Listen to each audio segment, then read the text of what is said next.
All right, welcome back. We are back for the OmniTalk FastFive. This is a special day because we are actually live in front of an audience at Cue4. So Chris, this means like we can't take multiple takes then, right? Like so No. we're just, it's like a freight train, it One doesn't and stop. done, guys. One and done, okay. Cool. One and done. We're gonna have to to nail know. it right from the get-go. But I think we can do it. So is everyone out there ready? All right. Yes. Fantastic. Wow, end of the day crowd is alive. Fantastic. The beers are working. The beer That's is- great. The beer and wine. All right, so let's get right to the headlines. So headline number one, we'll do this roundtable style. Headline number one, I don't know if you guys saw this, but Mario Lopez has a new shoe collection.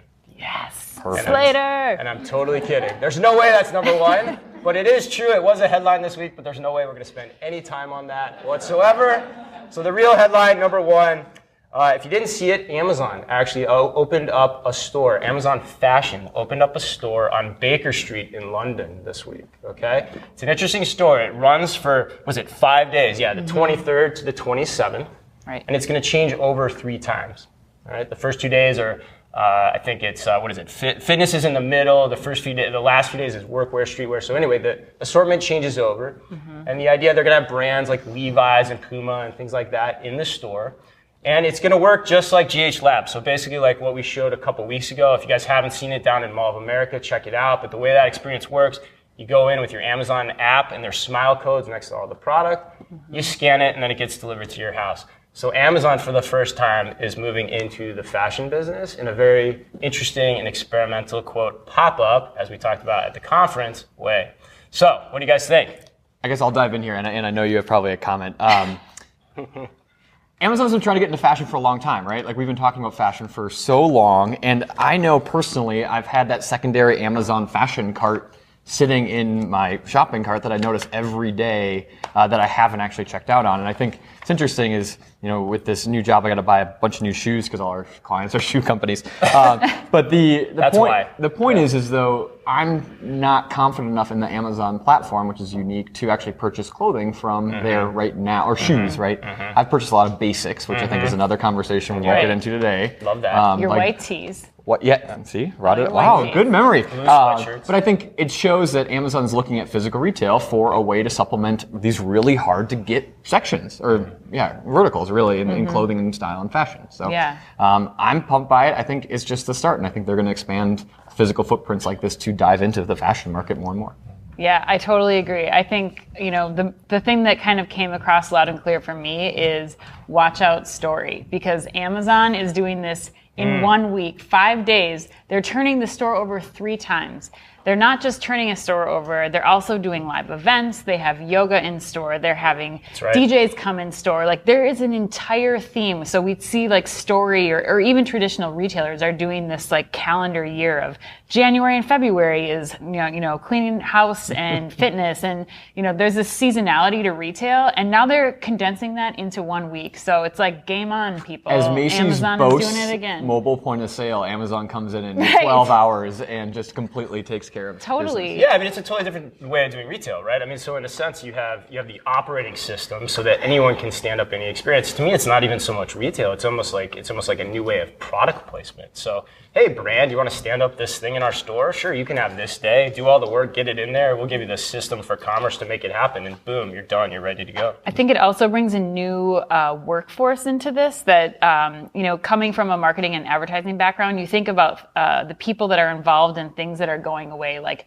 photo shoots are being replaced by 3D product images and things like that. So you have this whole community of stylists, right? They've been working on sets of shoots, and they're used to these quick timelines. They're used to producing an entire, you know, catalog of content in a few weeks or in a month. And I think what I'm looking forward to is, you know, in this Amazon store, you have stylists that are there to help you with things like you were talking about earlier. They're there to help you with sizing, with fit, with putting outfits together. And I'm curious if we're going to start to see like a new foray for some of these traditional like editorial stylists being exposed to an opportunity like working in quick change retail store settings too. We could talk about this for another hour. Yeah, this one's, I mean, it's an interesting point because it tells you like it's a different way to go to market. I think for CPGs in the audience too, it's like there's different ways to do this. I think if I was a retailer, like I would be trying to create this capability. It's actually not very hard. You're just talking about scan and go and plugging it into a fulfillment network and just making sure that app experience works pretty well. Right. Because the CPGs aren't going to necessarily want to have all their eggs in this Amazon basket either. So there's an opportunity there for somebody to capitalize on this. But anyway, pretty cool. They also opened up their first Go store in San Francisco this week, which is crazy. And forgot our tinfoil at home. Yeah. Right? Tinfoil hat. You guys didn't talk about Business Prime either. That also was announced this last week. What's that, real quick? So Business Prime is Amazon's kind of partnership with Amex that is now providing like financing and credit cards with higher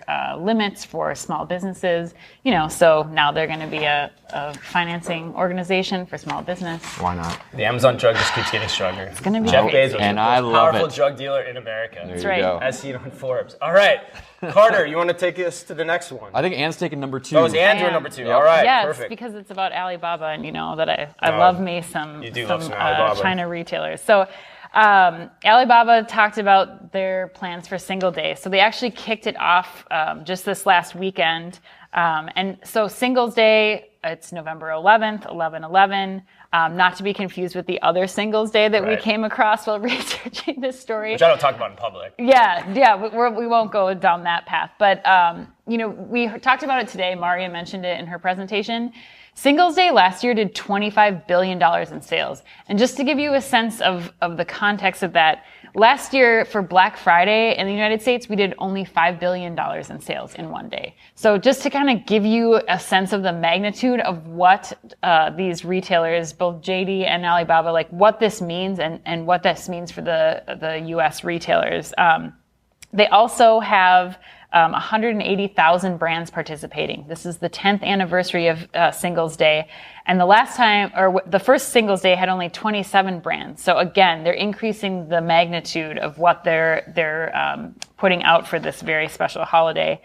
And they did some fashion shows as kind of a precursor to get people involved. They can see things on the fashion show, buy those things that they saw That's a cool during video. that live It's called fashion. See Now, Buy Now. See Now, Buy Now, Yeah, they yep. have a cool video out on the internet that shows how it works. Right, and I think the thing for me that really kind of encapsulates what this means for U.S. retail is that we see Amazon doing this with Prime Day, right? It's not about Black Friday and Cyber Monday anymore. Like these companies are creating their own holidays and they're creating days where $25 billion in revenue. Last year, Alibaba did $17 billion in revenue. I mean, this year, who knows what? They're not even announcing projections because it could be so huge. So something to keep your eyes on, guys. Keeps getting stronger. All right, well, let's do this one quick. I think I don't have a ton of insight on that specific thing, but I think it's important to realize often we sit in a vacuum of the United States, right? When I worked at Apple Retail here, we knew Singles Day was coming because Apple would do stuff overseas as well for that. It's a big thing for all retailers. And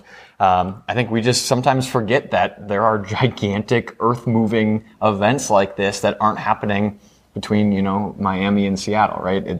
It's happening all around the Well, world. and they can come to the U.S. and you can see this start to percolate. I mean, Wayfair had, Way Days out back in, April that's or right, May, yeah. which they said was fantastic. And you've got Prime Day, and who knows? I think we're going to probably talk about this too, but JD.com is starting to make a play in the U.S. But to Anne's point, I wrote about this last year too, but I just can't wait for the day where Amazon says, you know what, Black Friday, forget it. We're doing a new Prime Day, like November 22nd, when all your payrolls in store are set, all your merchandising's been done, and you can't do anything about it, but we can turn on a dime and make it happen. When that day comes, it's going to be interesting. Cancel Christmas. Cancel Christmas, right. Well, never do that, but yeah, exactly. You almost spoiled number 3 for me. Segue. Yeah, I know, segue. Right? Okay, so what's important to realize about overseas, specifically China, right, is Alibaba does have some competitors. It was actually mentioned a couple times today, which I think was super cool. That's right. But JD.com, Alibaba's main e-commerce competitor in China, plans to actually launch a flagship online store here in the U.S. in partnership with Google, right? Pretty cool. We talked about Google's upswing, but Google actually invested $550 million in JD.com earlier this year, which is now coming to fruition as they look to open this flagship store. So basically, the idea is JD.com products will be available here in the U.S. I think the interesting thing here is we mentioned Google is trying to keep pace with Amazon. They're looking for these partners to supercharge that growth. They're going to get a logistical win as well, as JD.com is actually going to distribute products from their own warehouses here in the U.S. For JD, you have instant credibility in the United States, obviously a huge market. And I think going back to Google too, if we look at China as a market, by 2025, they're expected to take on $88.1 billion of retail, right? Which is insane. The other interesting thing, which I don't think we'll get into too much, is it comes at an interesting time between China and U.S. relations, but I think it's going to be really exciting. Yeah, absolutely. Yeah, I don't have too much to comment on this one. I mean, I think it's just it's another example of being emblematic of companies that are rooted in tech. You know, we talked about this earlier today too, but companies rooted in tech coming over and really trying to carve out their share of the United States retail market. Totally. Whether it's Amazon, JD, we don't know what Alibaba is going to do yet. And Google's invested heavily in JD too now at this point. And so they're going to try to make this as successful as possible. We've talked about what is Google's next play, right? They're going to continue to augment this marketplace. The marketplaces in China are already inherently more social in terms of that social commerce line that we talk a lot about.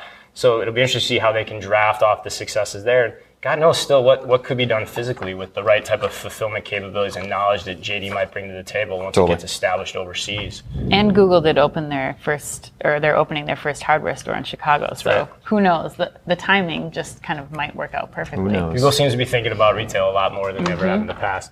All right, number 4. So this one's kind of fun. Instacart, believe it or not, raised another $600 million in funding recently. So that takes their valuation up to $7 billion.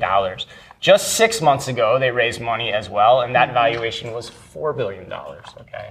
Pretty staggering when you think about how much money they've raised just this year and just how much their valuation has increased. So to give you an idea, Instacart started in 2012. They have partnerships with 15,000 grocery stores across 4,000 cities. Kroger, Costco, Walmart are among their clients. I think this one's interesting. I think, you guys, I'm starting to think, we've talked about Instacart as the Trojan horse. Like, they get the data, they know what everyone's buying at every retailer, then they could become a retailer themselves. I'm not so sure about that anymore. I think it's a risk, but I'm starting to think this thing's a little bit overheated in the sense of, hey, it's a third party who's coming in and doing the picking for you. Amazon's in Whole Foods. What's going to happen from there? Like, are they just going to do that better? Walmart's going to go after this. Kroger and the Ocado relationship is going after this too. We've seen other things in micro warehousing.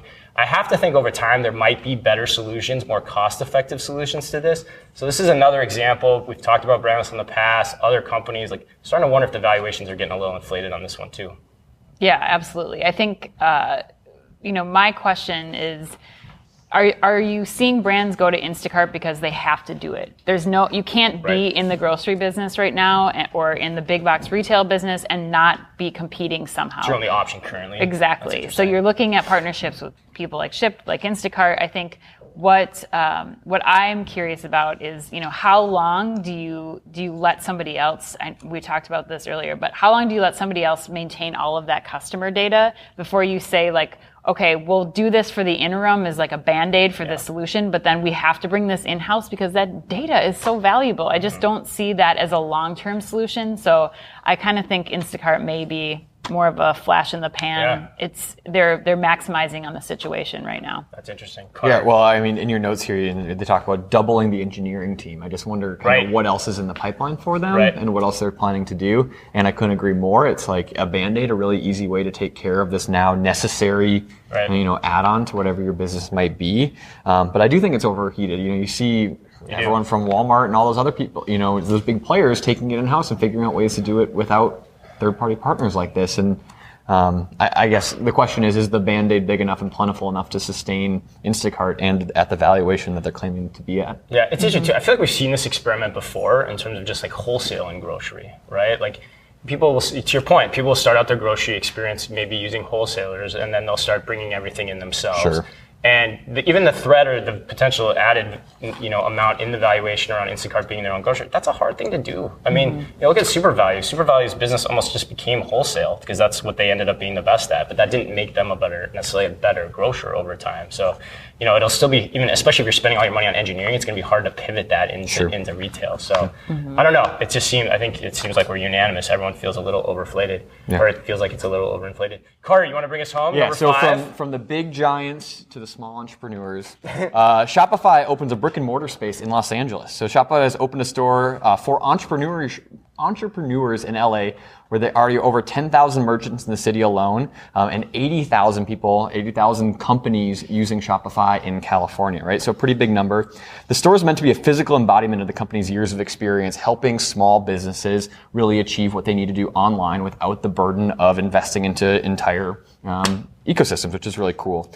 So the idea is it's a community space. You can book appointments and come together with, one-on-one. I think ideally it grows their business in a really unique way.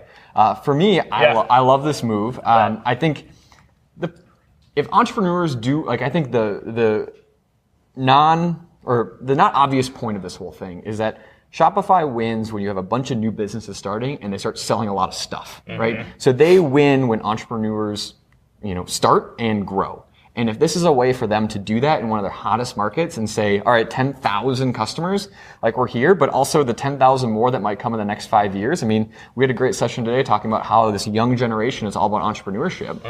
If you don't know where to start, walk down the road and, walk into Shopify's place. They can set you up for an account for $49. And, and as we know, as we saw, in a couple of presentations even today at, Cue4, it's an incredibly powerful tool, and they continue to bring these super advanced experiences to small businesses for little to no cost. It's really, really cool.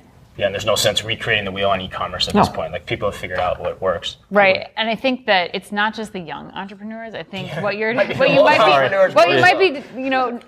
about is that when I heard this announcement, it made me think of the Apple Store, right? You have all of these people who are the boomer generation who still have mom and pop businesses and don't know how to get their business online. Shopify is like that for them. It's giving them an online presence. Totally. They have data, whether or not they use it is another thing, but at least they have a platform and a place to physically go and ask questions and get help on how to get their site up and running, how to stay alive in this very scary world of e-commerce for some of them that they haven't ever had to do.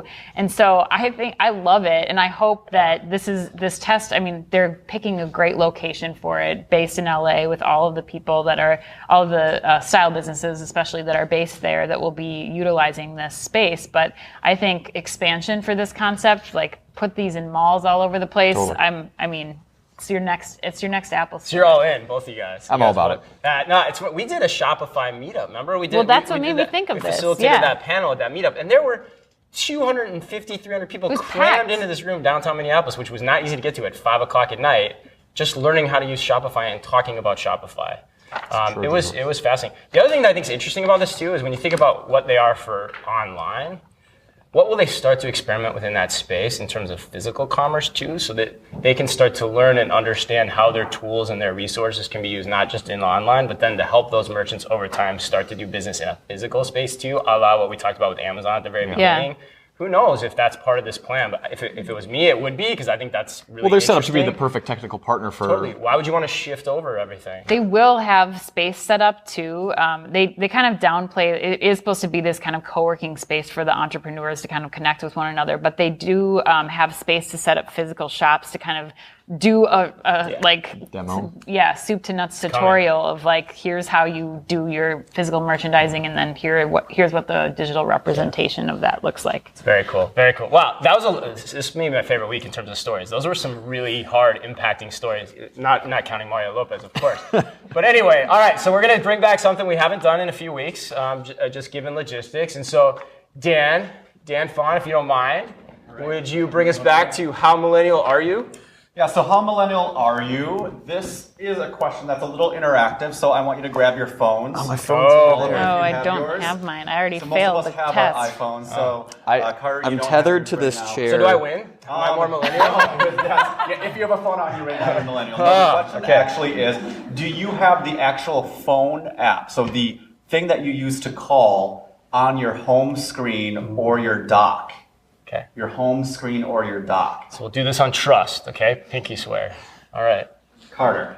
You guys are going to be really happy with my response. I actually do for some reason. Really? I don't know why. On your dock? It is. Okay, it's on the dock. Okay. I feel like this is maybe a different question if you spend half your time in Europe and half your time in the United States. No, That's the other thing.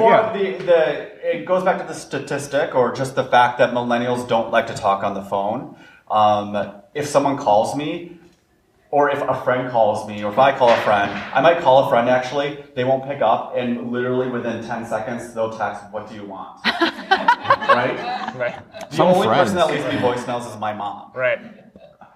So that's what it is. So I do have the phone app, it's hidden back there, but when I look at what's on my phone home screen or my dock, I have FaceTime on my dock because I actually use that more with my friends and my family than talking on the phone. That's valid. I think Dan weighted this question in his favor. Yeah, exactly. But I saw Dan reorganizing his apps backstage earlier. Let's get back to the answers here. Somebody did not answer that question, so Ann. I do, yes. You do. I do too. I'm curious in the audience, how many people have the phone app on their dock? How many people do not? That's probably a better way to do it. So Dan, you are by far innovative. So that was 0 for no one seeing the audience at home. Maybe that was a too millennial question. No, I think you're just you're Gen Alpha. Josh, is that what it's called? Gen Alpha? Yeah, you're just Gen Alpha, man. You're way ahead of Maybe the he's Gen agnostic. That's right. All right, that was fun. It's always fun to bring that back. So let's transition in. So we've got a live studio audience here with us today at Cue4. So we're going to open it up to the group for some questions. What's on your mind? What can we talk about? And I'll start the dialogue together. Question that was submitted. Yeah, sure. So one question was submitted from Emily at Adidas. So I don't know if you're here or not. Okay. The question is, what is the best way for a large corporate company to make the retail experiences feel more personal to their consumer? I feel like I'll repeat the question. So the question is, how can you make your experiences more personalized to the consumer? I can start with that one. I think the number one thing I always recommend to everyone, and it's always a question, it's funny, a lot of people laugh at me when I say this sometimes, which is interesting. But I always say, what's your flywheel? What's your business? What's your brand all about? If you've never studied Amazon's flywheel, I always say, go and look at that. I think it's just a brilliant document in its simplicity and what their brand's about, right? Their brand's about convenience, low price, and selection, right? And so that's how they're going to think about their customer. I think personalization is a little bit of an overused buzzword. It's what's your brand, and then how do you bring that to life? And if you're bringing that to life in the right way through digital and physical, personalization is going to happen regardless. So that's what I always say. Start with your brand. What are your principles? Digital, physical, whatever it is, and start thinking about the tactics, and then put the data plan behind them to measure it longitudinally to decide what works, what doesn't, and then just start the wheel again. Yeah, I think it's when you look at things like personalization, you look at the amount of work that has to happen to get to to personalization, as I think most of the market knows it. And so I think it's creating an experience that can adapt and respond to your consumers, and never stopping that exploration of what your consumers are looking for, what they're doing, how their habits are changing. You hear a lot of meeting consumers where they are, and there's various places to do that. And so I think it's not putting to bed all right, for Q1 we're going to do this thing, and then Q2 it's got to be a constant back and forth push and pull between you and your customers. Yeah, this sits close to home for me, and I have a ton of answers, but I won't list all or any of them. I think one of the big things for me is back to the presentation we did earlier today, talking about every person has probably a different expectation for the experience within a store. So if you think about it's easy to use Apple, but if you want to just go in there and grab a dongle and leave, that's very different than going in there and purchasing a $3,000 machine. Usually is, right? And having the accessibility to all of those types of things easily for whatever consumers. So, my wife ran in there and needed some headphones, and she was frustrated because she got put in the service queue, right? Which basically means you're going to have someone personally walk you over to the accessories wall, answer all the questions. Both are very valuable experiences, but having those things readily available and accessible by the customer, depending on what their mindset is, I think is something we might not talk about a ton. I think the one thing I'm remiss not mentioning too, and Microsoft brought this up today, you have to be much more flexible and modular in your overall design principles about how you go about your business too, to try to bring out that personalization. Sure. To your point, if you try to go flexible, we're going to do this on this date, and it's going to work, you're going to lose. So, what other questions are out there? Jess. Being that we're in Target's backyard, would love your perspective on their latest brand launch, Smartly. Sure. I don't usually talk about Target. Oh, sorry. Yeah, I'll repeat the question. Opinions on their latest brand launch, Smartly. We don't usually talk about Target that much because we try to stay outside of the Minneapolis echo chamber. What I'll say about that though is it's a great move. Target's been doing a lot of really great stuff on all their brands, and I think Target's expect more, pay less promise plays with a lot of what we talked about what is an omni-channel experience, what is a new retail experience, right? If you're going to go spend your time in a physical place, There's a lot of experiential elements to how Target does their business in terms of wide aisles, bright lights, and I think those great brands just play into that. And if I was brandless, I'd probably be watching that pretty closely. Yeah. Do you have any early predictions for this holiday season? Or any things that you think are going to stand out? Oh. I probably have the least educated of the three, as usual, opinion up here. But I think based on like my personal preference, like I get my holiday shopping done in 20 minutes on Monday morning via Amazon, right? And I think And ketchup. and ketchup via the Amazon app early. But I think the point is like the demographic that does that, I think will continue to grow as we realize how big of a pain it is to go to traditional retailers and actually search for things. I also think that you're going to see players like Amazon and probably other e-commerce giants jump into ways to create content around recommendations, right? So you look at BuzzFeed's been always owning the listicle world of top 20 gifts to get your dad. Like, how does that value get played into the e-commerce website so that no longer am I sitting in the search bar wondering what my dad wants? I would really love Amazon just to tell me that because they know, right? And like someday I would dream that they could find his account and tell me all the things he was dreaming about. And I think that's probably closer than we think. You mentioned BuzzFeed, and I think that you're going to see there's already a lot of pop-ups this time of year because it's holiday. But I think, like BuzzFeed's toy store that they're opening for holiday, things like that are going to become more and more common and just kind of, I think, get more and more over the top. So I would say, we're going to continue to see that trending, these like crazy over the top experiential holiday things, and almost, visiting those spaces or these experiences taking priority over getting like the top gift necessarily. So like, what are you able to do in a physical store to make a memory with your kid? Like going back to the mall Santa almost, but in a bigger, better way, and brands kind of owning that experience. I think that will become more and more of a trend. Yeah, I'd say two things on that question. I think the one is who's going to take the toy share, right? I think that's the big question on everyone's mind.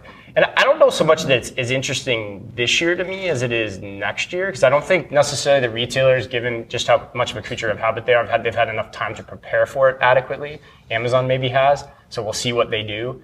But I think next year could be really fascinating. So we talked about this before, like if I don't know how many of you guys have kids, but our kids are pretty young. And there's this thing on YouTube, Ryan's Toy Review, where this kid gets like an insane amount of views every month, and all the kid does is play with toys, right? And it's amazing. And like that guy, given what we talk about with technology from Amazon, GH Lab, that guy could literally stand up a store, and it could probably be the most successful toy store that's out there for kids next year. I don't think that's happening this year, but I think you'll start to see that stuff in the future. So the toy thing is more interesting to me even more next year. The second thing that I do think is really interesting this year, though, is Amazon Go. Because they continue to open these things up one, if not more, a week. And guess what retailers don't pay any attention to? It's that, right? They're all focused on how am I going to get through holiday, how am I going to sell everything. And I'm afraid we're going to get to like March of next year, we're going to look back and, oh my God, there's suddenly 100 Amazon Go stores that came out of nowhere. Yeah. And no one's going to know what hit them. So I'm actually watching that pretty closely too. I have a question from the FastFive segment. So, yeah. Number 4 was around Instacart. You mentioned it may be overvalued and may be sort of a flash in the pan until the retailers figure it out. But if they've solved the user interface, if they've solved the last mile, if they've got all the first-party data that they've acquired, is it possible that they just start up their own stores and become a viable player with the traditional brick and mortar being the last piece? Yeah. So I'll repeat the question. Yeah, I think, Chris, I want you to answer it. The question around Instacart, and so we talked about in the FastFive being a little bit overvalued for what it is right now. And the question is, with all the tools that they have at their fingertips, what's stopping them, or do we predict that they might just separate from their partners and become their own retailer? Yeah, I think it's a great question. I think, Britton Ladd, actually, who, if you guys, in the audience, he's an incredible follow on LinkedIn, and especially he writes for Forbes as well. He's an incredible follow. I think he's one of the best minds in the industry. I take a lot from him. This is his play, right? That Instacart's the Trojan horse, and that they're just going to have all this data. I think it's like we talked about. I think the potential is there, but how long will the retailers stay with it as the option for delivery? And they might figure it out. And the question would become: will other last mile delivery options become more valuable and easier to use for people, and more in their own purview? I would say. And let's say even that doesn't happen. Let's say they keep going very well. How real is that threat? I think it is difficult to turn from an engineering perspective into a retailer perspective. Those are two really different business models. Not saying it can't be done, but I think you've got some time before that actually maybe starts to happen. But it depends probably how comfortable they are with risk. And that's the crazy thing about the funding that goes out there too. That funding allows you to do a lot more from a risk perspective too, where in the past you never would have stood up a store without having as much experience doing it or knowledge of how to do it. Now I don't know that people care as much. The VC community, if they think that kind of shiny object is out there in the distance, they'll go after it. So I'm kind of talking out of both sides of my mouth purposely, but I think that's because it's a very nuanced argument. All right, and our final question. So I love thinking about psychology, and I was wondering if you could comment on the dichotomy between what I see between convenience and experience. So for me, I'm the kind of guy who wants to shoot a free throw before I buy my Nikes. I want to build my IKEA furniture. There's something about that. So can you talk about that dichotomy? If you see that now. Yeah, so the question from the audience was, about the difference in mindset or difference in between a convenience product and, let's say, a product that you want a little bit more focus on, right? So the example that was given was, your pair of Nikes, the IKEA furniture. As I was building the slides from this morning for Q4, or I didn't build this morning, over the last couple of weeks. Sure. I think when you look at that chart, so there's this chart that talks about how Facebook owns a ton of time, and Facebook and Instagram, but yet Amazon's figured out how to do commerce. I think there's a really interesting play there, right? When you say Amazon's great for the bottle of ketchup and for the paper towels and toilet paper and things like that because you get it quick, you don't really care, you've probably bought it 100 times before and they're fast and easy. But if you're going to buy a brand new couple $100 pair of Red Wing shoes, it's not necessarily something that you think about, or for most of us on the way home, and quickly ask Alexa to buy for you. And I think there's a huge gap there. Now, but like Instagram and Facebook, a great way to get that in front of you, a great way to research, a great way to ask all your friends about those intricate purchases. But also, like, the trusting, you're not going to buy a $300 pair of Red Wing shoes via, the swipe up opportunity on Instagram stories. So there's a huge gap there, and I think there's platforms out there that are serving both of those, but they're separated ways. Amazon, though, opening physical stores and having opportunity for people to help you, and there's something there, and also with reviews, like, if I'm choosing between 3 different pairs of Red Wings, and I know that there's 150 reviews on each one of them, and then I could also go try them on in the store and know that whole experience is the best of best in a familiar way. There's an opportunity there. So I think it's a play, right? Everyone's kind of going for the opposite category. And I think it'll be interesting to follow. I think, Eric, convenience is contextual, right? I mean, I was making the argument this morning that convenience has almost been ceded to digital. Which is true in a lot of instances, but in some cases it's not. Like, actually, that's what's beautiful. The beauty of Amazon Go is that in that context, that physical experience is actually more convenient for people that are living in an urban location that want to go in quickly on their lunch hour. That convenience aspect really matters. So I think it all comes back to what are you trying to do and what are you trying to accomplish for whom and when, right? The beauty experience there's aspects of the beauty experience categorically that an in-store experience can be more convenient, quote unquote, for people, which is why that category has taken longer to transition online as well. So I think it just depends on that. I think the brilliance of what an Amazon does, or people that are very customer focused, is they try to think about that, right? Anne talked about this morning. What are the universal truths that people want within these contexts, and then how do we create and design experiences over time to meet those needs? So it's hard to say it's one catch-all, but I think it matters, with what specific situation you're looking at. And I don't think you can limit convenience to, like I was talking about this morning, I don't think you can limit convenience to just doing something faster. It's about like mixing a world of experiences. It's, being at IKEA and like having the ability to ship something directly to your house instead of like, it's those hurdles that you kind of have to get over, and it doesn't always have to be like faster now digital. It's how do you bring other experiences or services into a space that you're already going to be, or whether that's digital or in person. Totally. That's great. That was the unlock for me with Martin Patrick today, actually, when that was talked about, was like, if you're a guy, a lot of guys don't shop that often, and so if you're going to go do it, oh man, just really make a day of it. Yeah. Martin Patrick's a little pricey, but it's still a pretty sweet idea. But awesome. Well, thank you guys. That was fantastic. Dan, thank you so much for hosting us. What a great conference. Big round of applause. Yeah. Great audience. housekeeping notes, Ann and I are out at Grocery Shop next week. Hopefully maybe we'll see some of you out there. I know some of you are attending. We'll be podcasting live from that event too, so if you're interested, we have a great lineup of guests, so please subscribe to the blog and follow us, and you can hear all those great interviews. We're actually sponsored by a couple companies, Uberall and Takeoff Technologies. And as always, for those listening at home and those in the audience, be careful out there.